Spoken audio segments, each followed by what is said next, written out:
Bismillahirrahmanirrahim.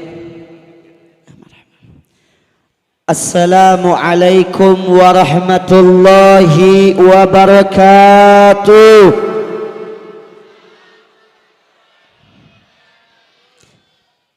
Alhamdulillah.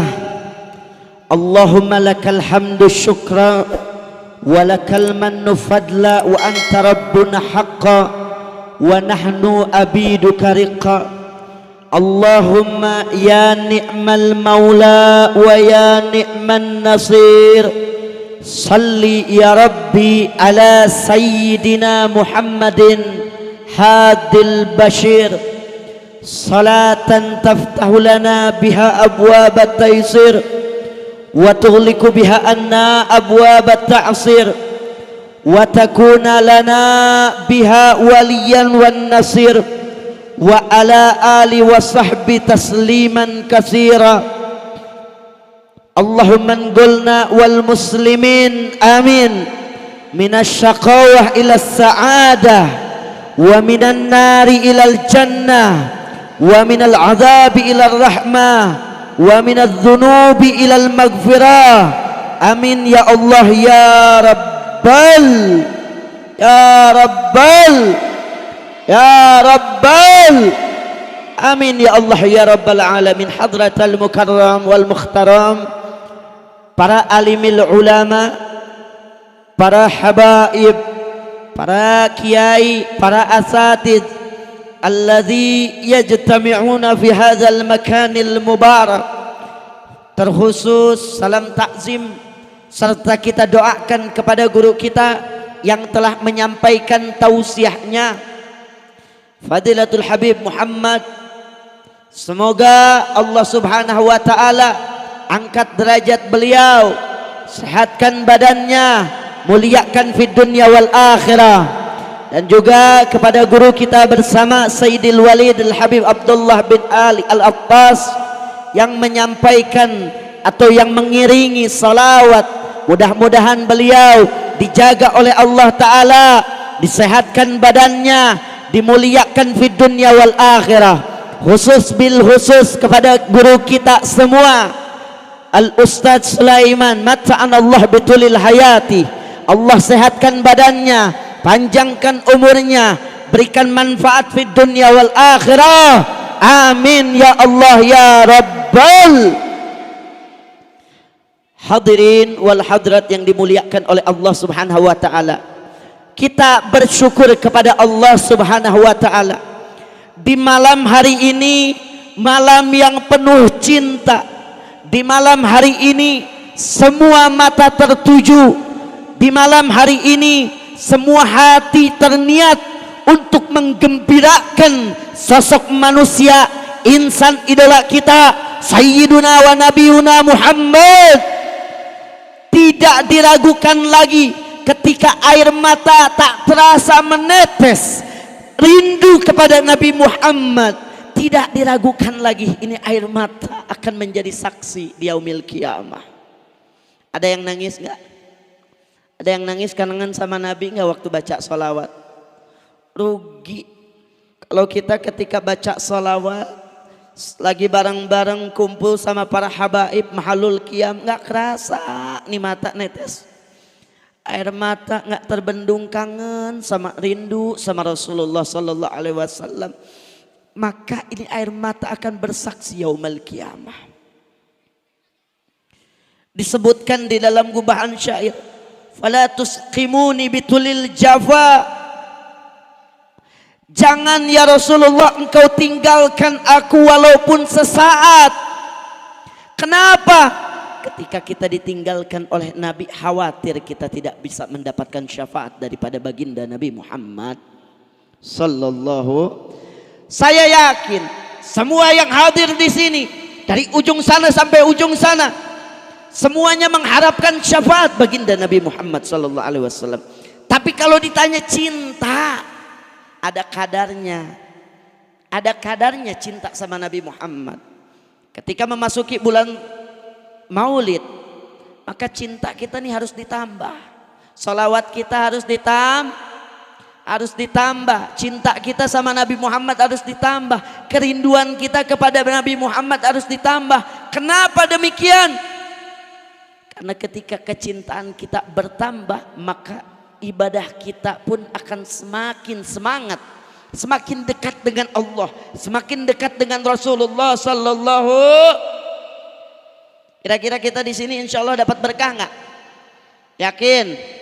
Tanya sama ibu-ibu belah belakang, Bu. Bu, yakin te? Yakin te? Icicing wae lapar naon? Geus lapar can? Yakin? Yakin. Keberkahan waktu di malam hari ini kita telah dapatkan. Sekarang kalau ditanya apa bedanya orang yang nongkrong 3 jam sama kita yang duduk 3 jam, sama-sama duduk. Ibu, kalau nggak hadir pengajian, kalau nggak baca maulid, biasanya di rumah ngapain? Nongkrongin TV. Sama nggak nongkrongin TV 3 jam duduk sama duduknya? Sama duduknya. Tapi ketika keluar dari majelis ini berbeda. Apa yang membedakan? Yang membedakan kita dapat keberkahan pada malam hari ini. Makanya minta sama Allah biar berkah semuanya. Minta setiap di doa kita, ya Allah, Allahumma inna nas'alukal barakah fi kulli hal. Ya Allah, saya meminta keberkahan dari setiap sesuatu dan apapun yang kami dapatkan. Minta berkah sama Allah. Jangan minta banyak. Minta banyak belum tentu berkah, tapi kalau udah dikasih berkah pasti banyak. Ilmu. Pengen ilmunya banyak apa ilmunya berkah?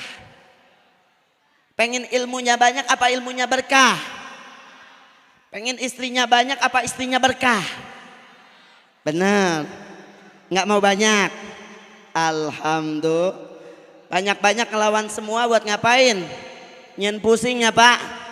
Mendingan satu tapi nurut tapi soleha, betul? Betul. Ilmu pun begitu, nggak usah banyak tapi berkah. Lihat gak orang dulu? Orang dulu itu mereka bisa berjalan di atas air, bisa terbang, benar. Kenapa? Ada keberkahan. Yang diucapkan apa? Bismillahirrahmanirrahim. Jalan di atas air. Bismillahirrahmanirrahim, bisa hibar. Mun ayeuna kumaha? Mun ayeuna bisa hibar tangkal manggah batur beak, cau beak, kelapa beak. Dirampok. Berkah. Keberkahan itu didapat dari apa? Makanya kita minta kepada Allah Subhanahu wa taala agar semua apapun itu yang kita dapatkan supaya diberkahkan oleh Allah Subhanahu. Harta pun begitu. Gak usah banyak tapi berkah. Setiap kali harta yang diberkahi oleh Allah Subhanahu wa taala maka akan terasa akan cukup. Kalau harta banyak nggak tentu cukup, tapi kalau harta yang berkah udah pasti cukup, cukup. Kalau kita punya harta berkah, bawaannya pengen sodakoh, berkah bawaannya pengen ngasih sama orang, berkah bawaannya pengen bantu sama orang, berkah lihat ada acara maulid di Ban. Nah kalau orang pelit-pelit sama proposal, pelit-pelit sama acara maulid, itu tanyain hartanya berkah apa enggak? Kira-kira orang sini pada nyumbang enggak acara begini? Alhamdulillah, nu nyumbang mah nyumbang, nu henteu mah henteu, benar. Loba nu kitu, lobaan nu nyumbang apa lobaan nu henteu nyumbang.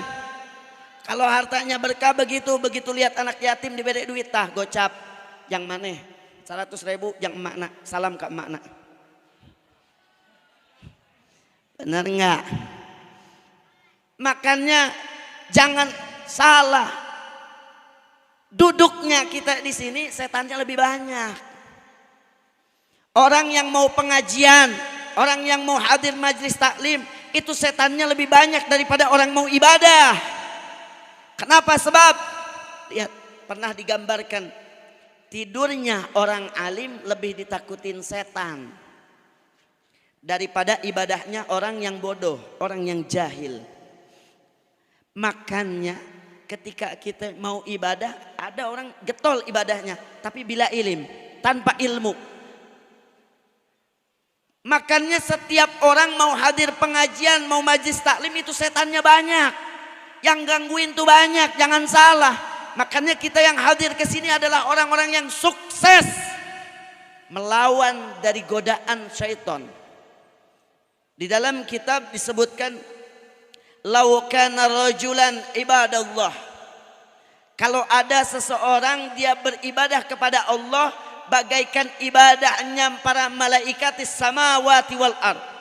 Bagaikan ibadahnya para malaikat di langit. Mereka ibadah, tapi ini orang ibadahnya nggak pakai ilmu. Wa minal khasirin. Seakan-akan dia ibadah itu seperti yang sia-sia ibadahnya. Kenapa?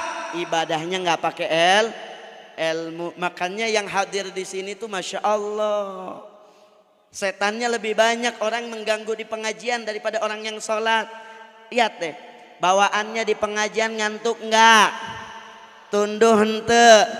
Bawaannya pengen ngobrol enggak? Pengen ngegosip enggak? Pengen ngerumpi enggak? Pengen selfie enggak? Pengen buat status enggak? Itu setannya di situ. Benar? Makanya orang yang ngaji itu setannya lebih banyak. Kenapa? Karena setan tuh tahu ketika orang pulang ngaji, balik di pengajian, manehna menang nu pertama menang hidayah, ziyadatul iman, bertambah imannya, diridhoi Allah, dicintai Rasulullah, diampuni dosa, mendapatkan pahala, dan banyak-banyak lagi mendapatkan hidayah, inayah, pertolongan dari Allah. Itu orang-orang yang hadir di pengajian yang didapat. Tapi kalau ibadah cuman dia dapat ibadah, dapat pahala aja. Makanya orang pulang dari belajar itu, orang pulang dari majelis taklim, orang pulang dari pengajian, kalau dia benar-benar dengarkan tausiah, benar-benar dengarkan ilmu, dia pulang bawa hidayah, mendapatkan iman, bertambah imannya, ibadahnya bakal pakai ilmu. Ibadahnya bakal lebih getol lagi. Ibadahnya bakal lebih rajin lagi. Banyak nggak kira-kira orang beramal, dia sholat tapi nggak ada ilmunya banyak? Banyak nggak? Banyak. Kayak gimana contohnya? Gampang. Orang nggak pakai ilmu sholat. Setelah sholat keluar dari masjid lihat orang nongkrong. Bawaannya sumpek. Bawaannya benci, bawaannya kesel. Aduh, eta jelema ahli neraka. Ngan urang hungkul ahli sorga mah. Tuh, ini orang ibadah nggak pakai padahal tahu nggak? Sesungguhnya ibadah dibarengi rasa ria ini seperti orang yang bawa air di ember, embernya bocor. Begitu nyampe ada nggak airnya? Kagak ada. Nih itu pahalanya begitu. Belum lagi ditambah rasa ria, rasa sombong, meremehkan orang. Karena ibadahnya nggak pakai ilmu. Lihat orang bawaannya sewot. Ah iya jelema neraka kabeh. Saya paling surga. Urang maya salat subuh nage 8 rakaat tekos batur. Saking hebatnya. Kenapa? Ibadahnya nggak pakai ilmu. Orang datang proposal, assalamualaikum, waalaikumsalam. Kunaon? Iya Pak Haji. Kayak proposal naon sumbangan yang acara maulid. Oh dia ditinggali satu-satu. Semua ini kampung nyumbangnya ceban semua. Dia lihat ceban kabeh ya anak 100.000 panggedena. Tulis ngaranna ulah hamba Allah we dalam kurung pakai Haji Ucup. Ayah Haji Ucup. Ingat iya anak yang geus 3 kali hajina jadi tulis ha Ucup. Tapi hamba Allah. Na'udzubillahi min. Udah gitu pakai ngomong lagi. Ente nyaho teu nu di masjid. Eta sajadah tah nu dipake tempat sujud. Saha nu nyumbang? Kampung eueuh nu nyahoan. Anak nu nyumbang. Ngan aing mambung ria we ka batur. Tah eta keur ria. Banyak gak yang begitu? Banyak gak? Maaf punten di sini Sunda ngartinya. Kabeh ngarti.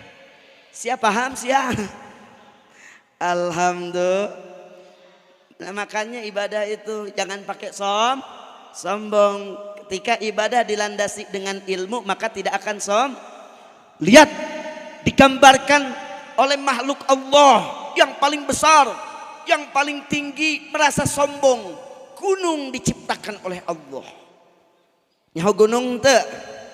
Tidak aya gunung teu? Aya. Gunung gede henteu? Gede henteu? Kunaon seuri ibu-ibu? Gunung gede, begitu gunung paling besar merasa sombong. Akhirnya gunung ngomong begini, sayalah makhluk Allah paling kuat dan paling besar. Begitu gunung sombong maka diciptakan besi. Eleh eta gunung ku besi, ku beko. Amruk ente. Lo lihat di Ciampea ada gunung kapur yang segitu gedenya sama beko kalah, dikerokin. Ada gunung emas dikerokin sama beko kalah. Kalahnya gunung berarti sama bes. Begitu eta gunung kalah sama besi, akhirnya besi ngerasa sombong pak. Cek besi, sayalah makhluk Allah paling kuat. Begitu besi ngerasa sombong paling kuat, ada datang api. Biak ku seuneu mah. Eta besi mun ningali seuneu ampun tunduk punten ngalewat ge kitu. Sieun takut. Begitu ini gunung, begitu ini besi kalah dengan api, api merasa sombong. Akhirnya ini api dikalahkan oleh apa? Oleh air. Makanya kalau orang marah ketemu marah bakal kebakaran. Kalau ada orang marah lawannya dengan apa? Dengan kesabaran, dengan air. Jadi mun ningali jelema ngambek ibu salaki nguseup teu meunang-meunang lauk, ambek-ambekan tapi imah banjur. Soalna eta seuneu kudu dilawan ku air. Terusin nggak? Lanjutin. Ngantuk belum? Lapar, tunduh, haus, hareudang, kabeh aya. Ngaji mah kabeh karasa panyakit ge. Nu asam urat karasa, nu incok karasa. Da keur amun keur nonton kitu henteu? Alhamdulillah. Nauzubillahi min zalik.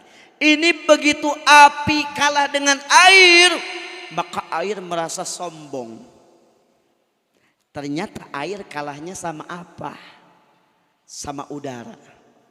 Benar nggak? Lihat, begitu besarnya, begitu banyaknya, begitu luasnya air di lautan, tapi kalah dengan udara sehingga teriringlah oleh ombak namanya. Kalah itu air dengan udara, betul? Akhirnya udara ini angin merasa paling hebat, paling kuat. Maka udara merasa paling sombong dan udara kalahnya oleh apa? Elehna kunaon? Hah? Eta udara elehna ku tukang sate. Ku tukang sate mah dikumpulkeun eta angin, hei angin ka dieu ulah arulin we ya, asakan ya daging. Nurut henteu? Nurut henteu? Nurut. Begitu itu tukang sate sombong balik ka imah dicarekan ku istri. Nah, eleh teu ku istrina. Begitu mawa duit loba minta setoran, eleh teu ku istrina. Jadi yang paling kuat adalah peyempu awew. Sok tanya ka lalaki nu kuat mah awewe apa lalaki. Khusus 17 tahun ke atas. Setuju henteu? Setuju? Alhamdulillah. Makanya balik lagi, setiap kita minta sama Allah, minta apa? Minta keberkahan. Jangan minta banyak. Banyak mah bakal gede hisapnya, tapi kalau keberkahan insya Allah maslahat dunia akhirat. Baik itu harta, baik itu keluarga, baik itu tenaga, baik itu urusan dunia, semuanya minta supaya Allah berkahkan.